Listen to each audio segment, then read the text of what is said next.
The Ole Miss schedule in 2025 is perfect to make a playoff run. And yes, this is a Final Four level team.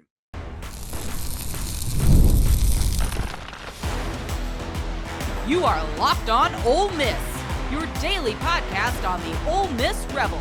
Part of the Locked On Podcast Network, your team every day.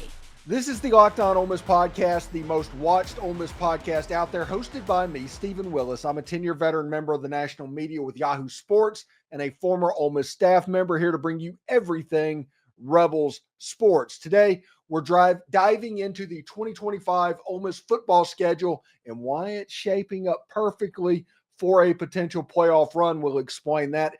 With young Austin Simmons at quarterback, it will take a bit more work than 2024, but the setup is, in fact, favorable. Ole Miss gets its toughest games at home, and with 8 home games and Georgia as the only potential L on the road, the path is there to make some serious noise. My 2024 Tennessee theory could play out right here in Oxford in 2025.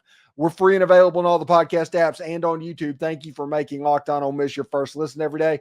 And a special shout out to the insiders and everydayers who make this show what it is. Don't forget to check out Chris Gordy at Locked On SEC or Corey Burton at Locked On Vandy for fresh perspectives on college football and the SEC.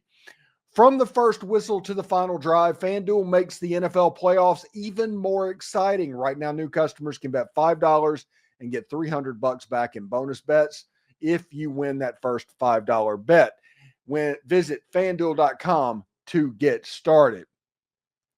So I'm sitting here playing around and trying to figure out what my show was going to be today. And I knew that we had to talk a good bit about the Final Four level basketball team and the win over Alabama. And we spend all of segment 2 and segment 3 today talking about that. So don't worry, we have some Ole Miss basketball discussion that's going to happen today, and it should happen today. But I started to think, we do football every day. That is kind of our shtick. Football every single day. What is going to be the football topic today that we discuss? And it was hard to go at because we're waiting on Thaddeus Dixon. We're waiting on Ben Bell. We are looking at everything that's going on. And do you try to talk about the defensive line and the personnel on that side of the ball? We're just not quite there yet. So I started looking at it and I was like, okay, let's kind of look at the schedule, because I don't think that we have done that previously, to where this schedule, whether it fits favorably or not, because this year Ole Miss has a record 8 home games. Ole Miss has every difficult opponent, those 50-50 type opponents that you could see that something bad would happen. They're in Oxford. The game in Georgia is their biggest road game, and it's the game that you would probably assume that they were going to lose anyway.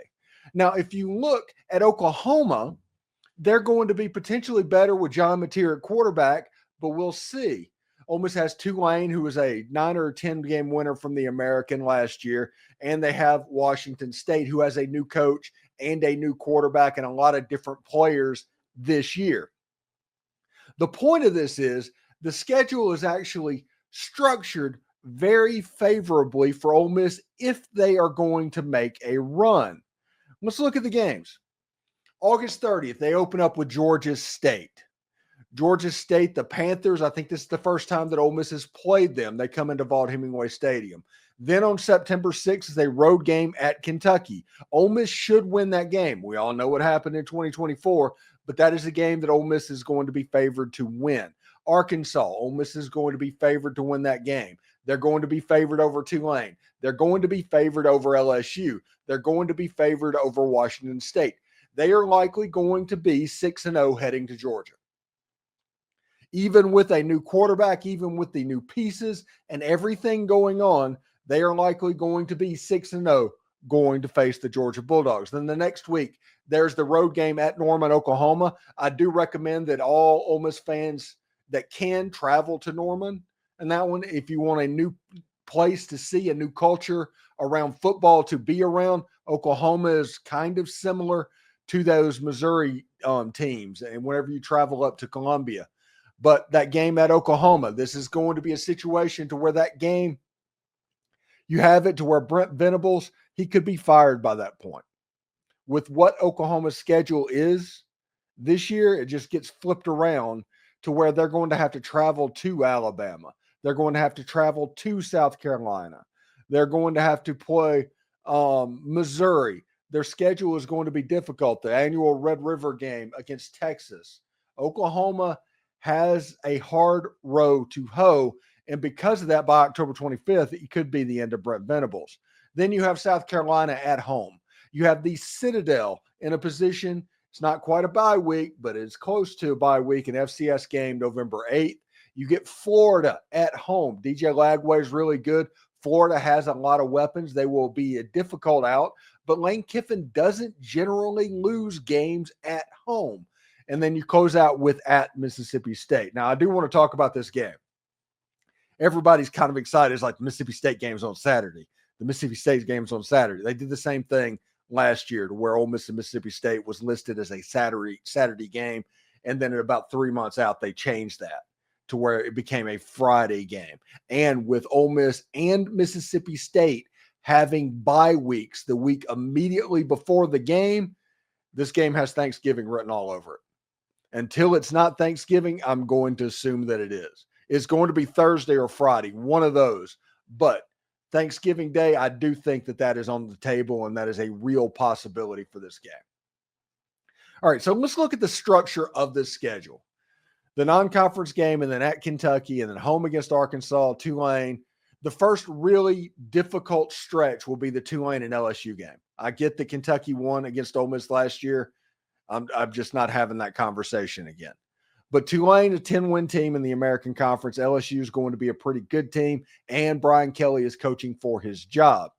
His offenses have had a pretty good success rate against Pete Golding, and Pete Golding has had a trouble getting off the field when they need it to against his offenses. It's just the way it's been. But LSU is going to have some issues defensively. They've lost some players wide receiver-wise. This is not going to be the standard LSU team, so it's going to look a little bit different. Ole Miss is going to look a little bit different. But I do think that Ole Miss playing in Oxford, they have a leg up in this game. Ole Miss has a bye week after that, and they get to kind of exhale a little bit. Then they have a home game against Washington State. Wazoo comes into Oxford first ever time to play the Ole Miss Rebels. This is a game that Ole Miss should win. They've changed head coaches. Their head coach is, I think, at Wake Forest now. Their quarterback is at Oklahoma. One of their quarterbacks is at Ole Miss, just transferred in. This is not going to be the Washington State team that kind of went through the season this year. Now, the coach that is at Washington State, he is the former head coach of the South Dakota State Jackrabbits, the FCS Power, two-time national champion winning coach going over to Wazoo. So they're going to be very well coached. They're going to set things up in a certain way. But what I'm saying is this is not the Washington State team that should be a real threat in year one of that system. Then's the game at Georgia. That game is going to be difficult regardless. The game at Oklahoma, it could be tricky. Ask Alabama about that. But the difficult games on the schedule, the South Carolina, the Florida, the LSU, the Tulane, the four non-Georgia biggest games, they're all in Oxford. And then with 8 home games, if you take care of home, Lane Kiffin generally does not lose home games. If he takes care of home, then all of a sudden you look on the road, you have at Kentucky, at Mississippi State, at Oklahoma, and then at Georgia. And the goal is 10-2. We talk about a race to 8 as far as SEC basketball goes. This is a race to 10. Ole Miss is trying to find 10 wins on the schedule. And that allows you a little bit of a margin for error. And if you beat Georgia, you've got a hefty margin for error in those other 4 games. So Ole Miss just needs to take care of games that they need to do. Do not fall into the analytics trap like they did this year. Play the game like a favorite if you are indeed the favorite. Do not add unnecessary risk. And if you do that, you're likely could win 10 games and you end up like Nico Iamaleava and the Tennessee Volunteers playing a playoff game this season. They had a schedule that's set up for them in a similar way as this, coming off a bowl game where they absolutely trounced a team, just like Ole Miss did against Duke. The Rebs are in good shape, other than the fact that it's going to be on a first-year quarterback to do it. Well, guess what? Tennessee did that with Nico Iamaleava as well. So Austin Simmons has a chance to do a lot of the same stuff. We'll talk about roster construction and players as this season goes on, but I did want to just talk about the schedule and the way it lined up for Ole Miss. I'm really interested to see exactly how that goes. So Ole Miss took down number 4 Alabama with a dominant 10-point win. Well, not necessarily dominant, but it was a 10-point double-digit win on the road. The Rebels are a legit Final Four contender. I'm serious. We'll dive into that impressive performance and explore just how high this team can climb. From the first whistle to the final drive, FanDuel makes the NFL playoffs even more exciting. Right now, new customers can bet $5 and get $350 in bonus bets if you win that first $500 bet. That's $300 to keep the action going. The FanDuel app is easy to navigate, and a variety of bets helps keep every game exciting. Plus, when you win, you get paid instantly. No waiting around for that cash. Whether you're betting on your favorite team or just looking to add some excitement to the playoffs, FanDuel has you covered. Just visit FanDuel.com to join today to get started with $300 in bonus bets. That is FanDuel.com. Make this playoff season unforgettable with FanDuel, an official sportsbook partner of the NFL. So Ole Miss upset, I don't even know if it was upset, but they beat Alabama on the road on Tuesday night. Number 4 Alabama beat them by 10 points. And just looking at the numbers, this is the scary part that people need to realize. And I am putting this up for this reason. Ole Miss shot less than 40% in this game. They shot about 33%, 30% on three-point shots. They are not anywhere near their averages of what they do, which means they did not score the basketball particularly well. If Ole Miss had, Ole Miss would have won this game by 20 or 25 points. Even as good as Alabama is, even with an Alabama team that does not lose often in Coleman Coliseum, Nate Oats has made a hefty living off of playing well. And you wonder, what exactly is the reason for this resurgence, or this surgence, I should say, of Ole Miss basketball? What is something that we should keep in mind? Why did Ole Miss go from the team that lost to Memphis the way they did to all of a sudden getting off and having dominant second half starts and winning games going away, no matter who they're playing? On the road at Alabama, at home against LSU, it just doesn't matter. Right now, Ole Miss is just chewing up teams and spitting them out. Chris Beard is doing what Chris Beard does. He is known as one of the better college basketball coaches out there, and he has basically just put together his Texas Tech teams in Oxford, Mississippi. And there's so many good players. Ole Miss has 7 players with over 1,000 points. They have players that they brought in from all over the country, and they did such a nice job at roster construction. You know that. You could determine urgency from Chris Beard and everybody and what they were saying with Sean Padula whenever he visited on campus. He saw that as a piece that would help. He saw Malik Dia as a piece that would help.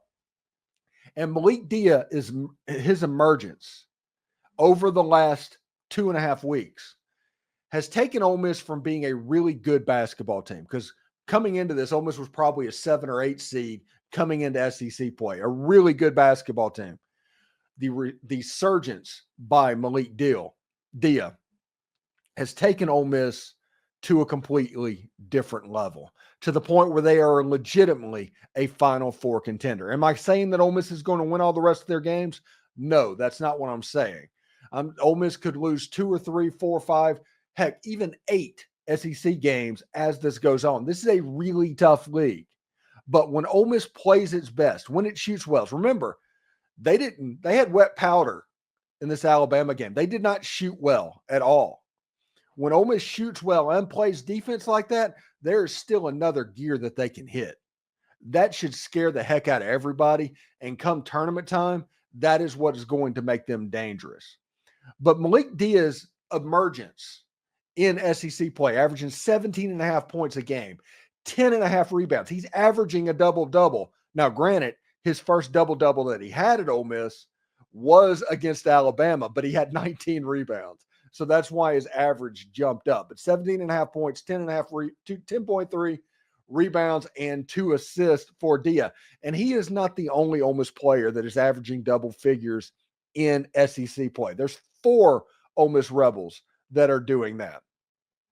Sean Padula is averaging 11.5 points, 2.3 rebounds, and he has 13 assists during this SEC run. That's about 3.5, 3.25, something like that, assists per SEC game. You look at Matthew Morrell, he's averaging 11 points per game, 3.8 rebounds a game, 9 assists. And I chose this picture intentionally because Matthew Morrell just absolutely had Mark Sears in hell in this Alabama game. It was a situation where Ole Miss defensively handled stuff, and a lot of that was putting length like Morrell on Mark Sears and not allowing him to go off at all. And then there's Jamin Brakefield. He's my boy. If you ask Tim Thomas, he'll tell you. He's my boy. I've talked about him ever since last year.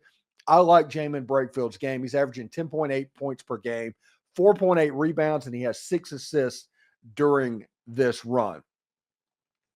When you look at this, the last 4 SEC games, because Ole Miss is one of 2 SEC teams that have started 4-0, but it's the same formula each and every game. Ole Miss gets off to a slow scoring start. It might look a little bit different. It's going to be really close at halftime. It's going to be really tight. Ole Miss has been leading in 3 of the 4 conference games. They were not leading against Alabama. Alabama was up by 4. But in the second half, Ole Miss has absolutely dominated each and every opponent to where it kind of starts to look intentional. This is the way that Ole Miss is going to play. This is all of that stuff. And it's gotten Nate Oats talking about exactly what Ole Miss can do. Chris Beard is already starting to say, hey, we need to defend our guys a little bit. We're going to talk about that in the next segment because this is a good basketball team. And if you look at the national pundits, the national talking heads like John Rothstein or Jeff Goodman or those guys talking about it, he's like, hey, this Ole Miss basketball team looks like the best of Chris Beard's Texas Tech teams. And the best of those teams ended up going to the national championship game and was just a few minutes away from potentially winning it. I think Virginia won that towards the end. But when you look at this basketball team, what they can be, and Chris Beard and the national media, and everybody's starting to take notice, everybody's going to say, hey, do not hype this team up. I'm guarantee you I'm going to see that in the comments because I always see that. Ole Miss plays better whenever you don't have the hype, whenever they can just overachieve. And I do want to say this. I'm going to get on a soapbox for a second. That is kind of a loser attitude. And I'm not saying you are a loser. I'm saying that is from the mentality of an underdog. That is from somebody that shouldn't have it. They're going to disappoint you if they have the expectations. So wouldn't it be nice if we get surprised? That's where that is coming from. Ole Miss is at a point in basketball and in football right now to where they are past that. Those expectations of them not talking about you means that you are not relevant on the national stage. Means that about 3 steps ago that Ole Miss passed, that is what you want to get back to because you don't want to be disappointed if something happens like the playoff run and they lose a game against Kentucky. Ole Miss needs to be in the discussion, whether in basketball or in football or heck, in baseball or women's basketball. They need hype all over the place. They need everybody talking about them because it helps recruiting when you're in the news cycle. We are in a day and age to where whenever recruits hear your name over and over again, they assume it's right. It is in a pressure-filled social media world that we live in, and when they disappear off of it, when they're not talking about it, that is worse than them talking about you negatively. It just is the way it is. And with Lane Kiffin and Chris Beard and all that, these national pundits lifting up the program, that is going to help recruiting, that is going to help fan base morale, that is going to help everything out in the basketball program. So if you want the goals to be hit that can be hit, you need national pundits hyping up Ole Miss. You need them to be on the tip of the tongue that they're talking about. You need them talking about that impressive Alabama win and can Ole Miss make the Final Four? Asking those questions. This is just the media age we live in. And for Ole Miss to recruit at a high level, for Ole Miss to be on the forefront in the national mindset, Ole Miss needs to do that, because if they're not talking about you, it is because you're not relevant enough to be talked about, and nobody wants to be there. Think about what the national media is doing with Mississippi State football right now. 10 years from Dak Prescott, whenever they won 10 games, think about how the national media is handling Mississippi State right now.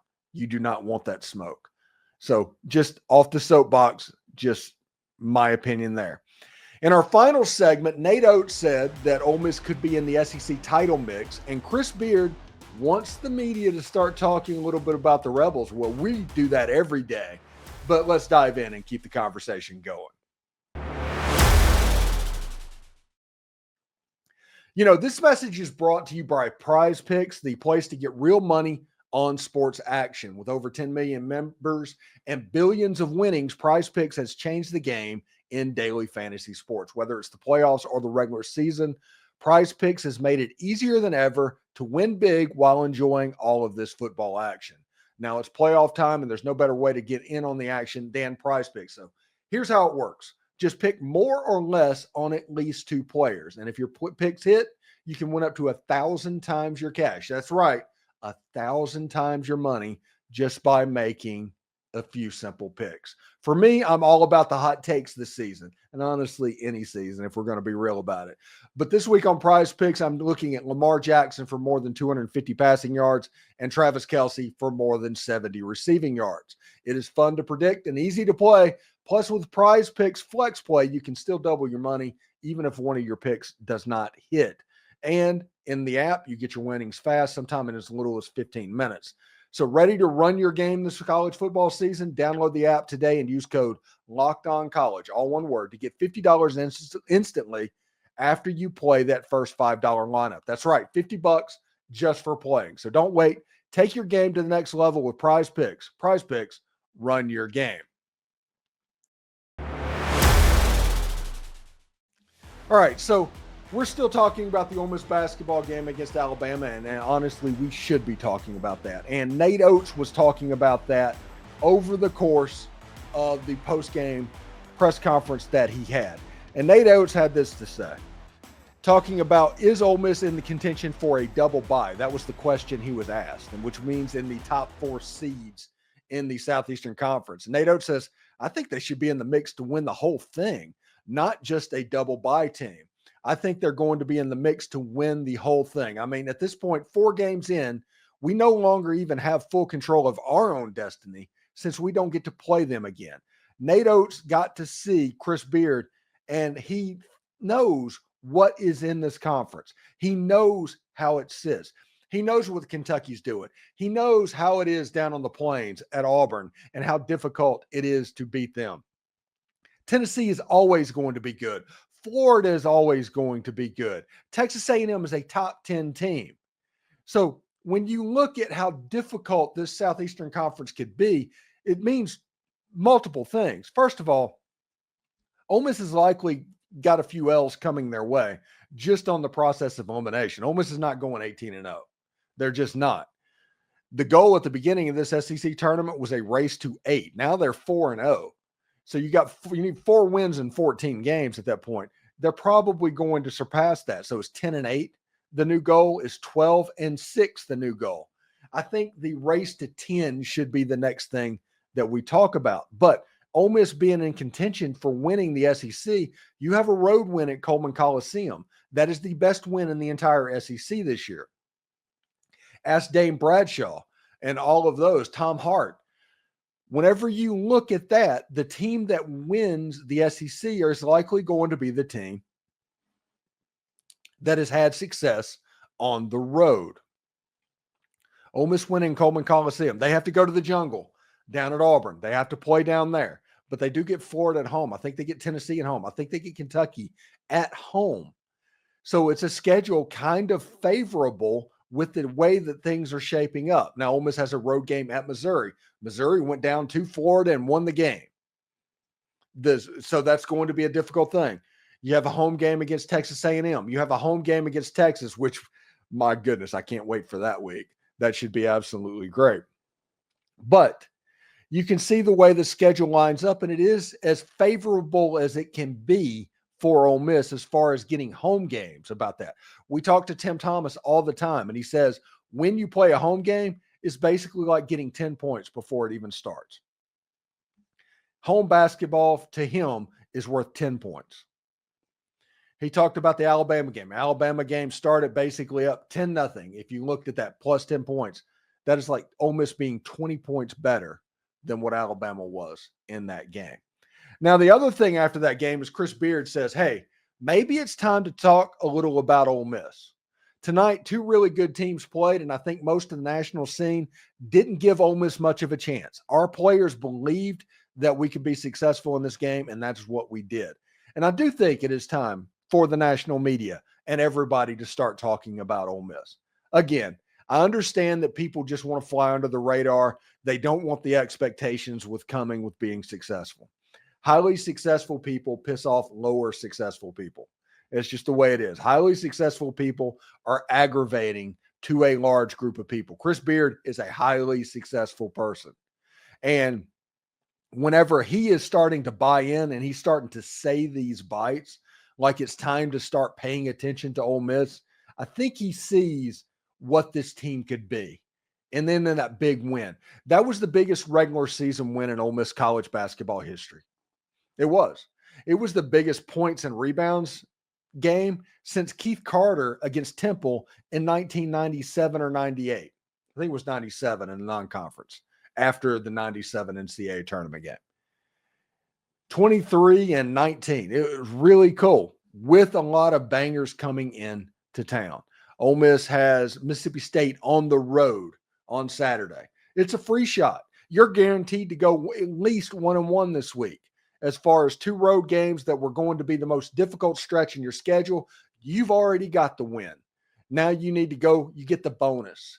Then you have Texas A&M coming into town. I mean, coming up, you have Texas, you have Auburn. They're doing a stripe out for the Auburn game for the first time that they've done a stripe out. That place is going to be nuts, especially if Ole Miss can manage to go 3-1 over the next 4 in the SEC play. If they're 7-1 or so when Auburn comes into town, it is absolutely going to be nuts.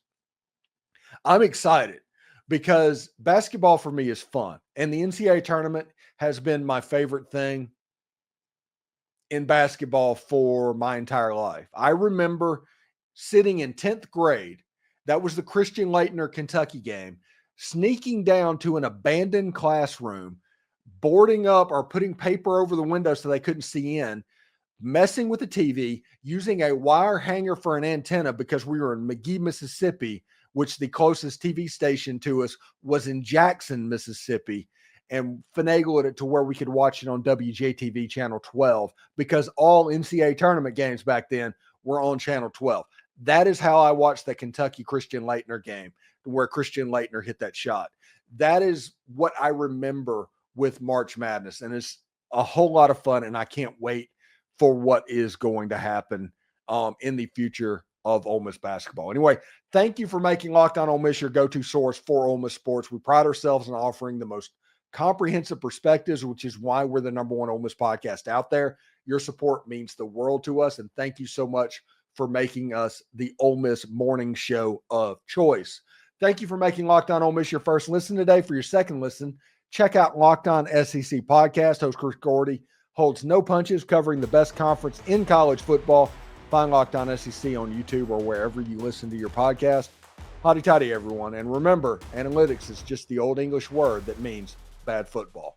We'll see you tomorrow.